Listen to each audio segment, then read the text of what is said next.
Anda masih bersama kami di Puncak Ibadah Haji. Pemirsa, kami akan ajak Anda untuk menuju ke Arab Saudi, ke Arafah. Di sana sudah ada rekan kami, Ika Wahyuni, akan melaporkan situasi terkini di sana. Kami ajak Anda untuk melihat situasi langsung di Arafah. Halo, Assalamualaikum. Assalamualaikum warahmatullahi wabarakatuh. Ika, bagaimana dengan aktivitas para jemaah saat ini? Bisa Anda ceritakan kepada kami di tanah air? Ya, Waalaikumsalam warahmatullahi wabarakatuh. Ebony dan pemirsa, saat ini saya masih berada di pintu masuk Arafah. Pintu masuk Arafah semakin ramai, dipadati rombongan jemaah yang mulai terus berdatangan. Terlihat bis-bis terus mengantri, bahkan dapat sejumlah antrian. Pemirsa, tidak hanya bus-bus yang mengantri, banyak juga jemaah yang berjalan kaki menuju masuk pintu Arafah. Hari ini adalah puncak ibadah haji di mana seluruh jemaah akan melaksanakan wukuf di Arafah.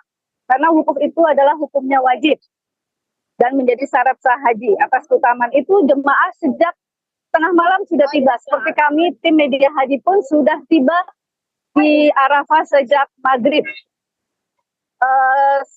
Wukuf itu dimaksudkan adalah berhenti dari segala aktivitas.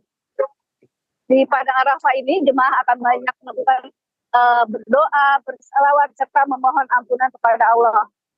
Wukuf ini juga merupakan replika dari gambaran manusia berkumpul di padang mahsyar. Masih seperti kita lihat, masih terlihat antrian bus-bus di pintu masuk Arafah. Sedangkan jemaah haji Indonesia sendiri, jemaah haji reguler, seluruhnya sudah tiba di Arafah sejak kemarin. Lebih dari 1.100 tenda sudah disiapkan untuk para jemaah haji. Sedangkan jemaah haji non-reguler secara bergelombang juga masih terus diberangkatkan. Tenda-tenda jemaah Indonesia juga akan diperketat untuk mencegah banyaknya jemaah asing yang bisa masuk ke tenda-tenda Indonesia. Karena memang pemerintah Arab Saudi memperketat jemaah masuk ke dalam Arafah jika tidak memiliki smart card. Di situ akan terdata di mana mereka akan tinggal, dan jika tidak termasuk dalam situ mereka dilarang untuk masuk ke dalam tenda. Hal ini untuk memberikan kenyamanan serta mencegah terjadinya kekacauan. Demikian ya, Boni. Baik, terima kasih Ika Wahyuni atas laporan Anda langsung situasi terkini di Arafah. Dan pemirsa, kami akan kembali lanjutkan perbincangan kami dengan Syekh Al-Misri. Syekh, bisa Syekh gambarkan apa saja sebenarnya kegiatan para jemaah ketika wukuf ini dan amalan-amalan yang dilakukan di sana? Apakah termasuk juga berpuasa, Syekh? Seperti kalau kita di tanah air kan kita ada puasa Arafah. Nah, lalu bagaimana dengan para jemaah? Siap. Bismillah. Kalau kita perhatikan, Arafah itu ada awalnya, ada awal mulai dari Arafahnya itu. Hari Arafahnya mulai kapan? Sebenarnya itu terjadi perselisihan para ulama. Kalau mazhab Hambali itu Arafah itu mulai dari terbitnya fajar atau habis salat subuh.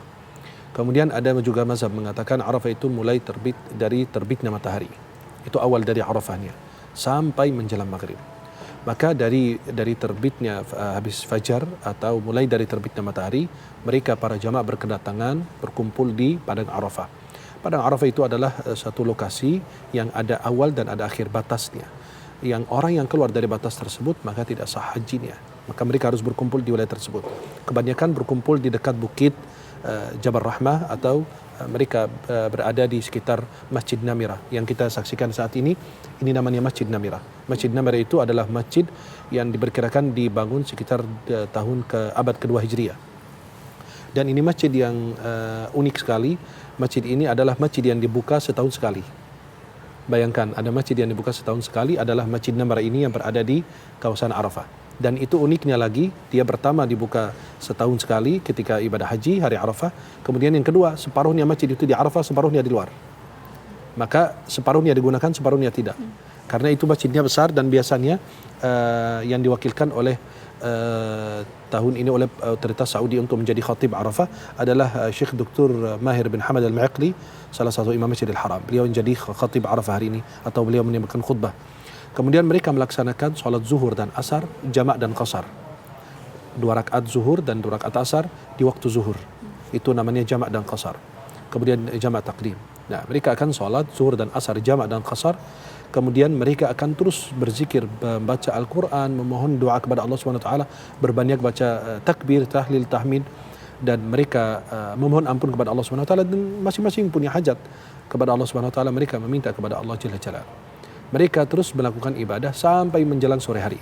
Kalau mereka sudah menjelang sore hari, kan mereka sudah salat asar, jadi mereka ada waktu istirahatnya, ada waktu zikirnya dan lain, tapi jauhi daripada handphone. Karena handphone itu kadang-kadang merusak ibadah kita. Ya ada yang foto-foto, ada yang apa itu, buat apa? Di situ Anda datang cuma minta ampun kepada Allah, bukan minta kenangan. Boleh kalau cuma 1-2 foto baru pulang, tapi bukan untuk nge-share, buat kenangan buat kita pribadi. Tapi lebih bagus ulama menganjurkan kita hindari hal demikian, khawatir termasuk riya. Ya, apalagi nge-share di status dan lain. Kemudian mereka melaksanakan ibadah, terus berzikir, baca Al-Quran, kemudian mereka sampai menjelang maghrib. Mereka maghrib dan isya mereka jamak dan jamak qasar, jamak takhir di Muzdalifah. Mereka akan berbondong-bondong menuju ke Muzdalifah untuk melaksanakan maghrib dan isya. Dan qasar, maghrib itu 3 rakaat tetap, kemudian isya dia juga 2 rakaat. Dan itu lapangan, tempat terbuka kalau di Muzdalifah. Mereka di sana, para jamaah haji tidak dianjurkan untuk melaksanakan puasa Arafah. Kenapa? Karena dia perlu tenaga. Jika dia berpuasa, sulit untuk mengerjakan ibadah dengan sebaik-baiknya.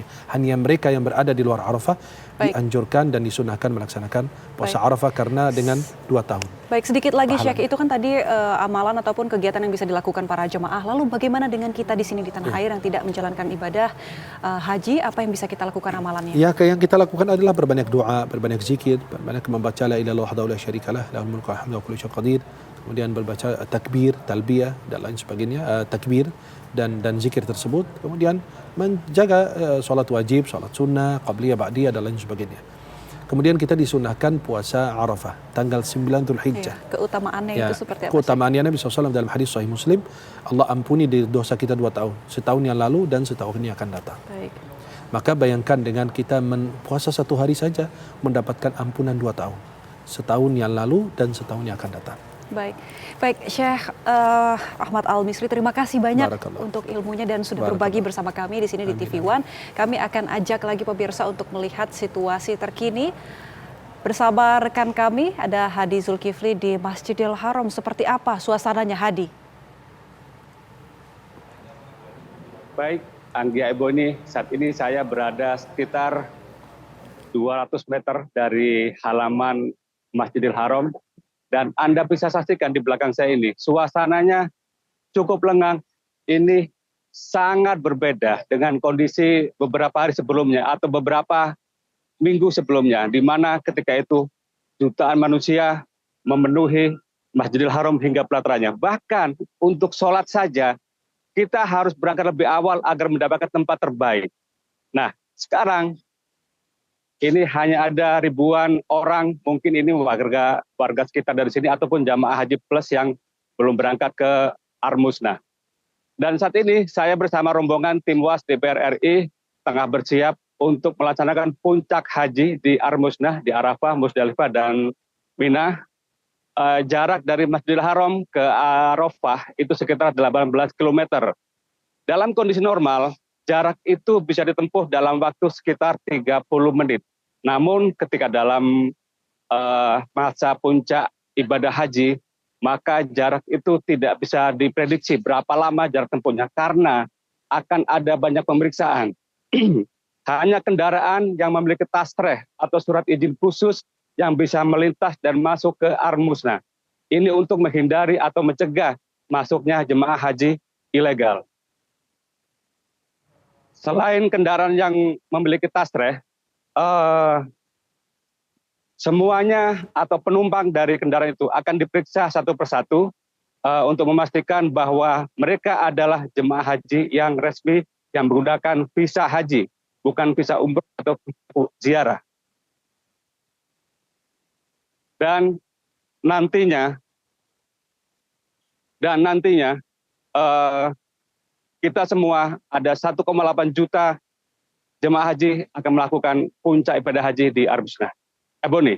Baik, terima kasih Hadi melaporkan langsung suasana terkini di sekitar Masjidil Haram dan semoga Allah Subhanahu wa taala memberikan kelancaran untuk perjalanan Anda menuju Arafah nanti.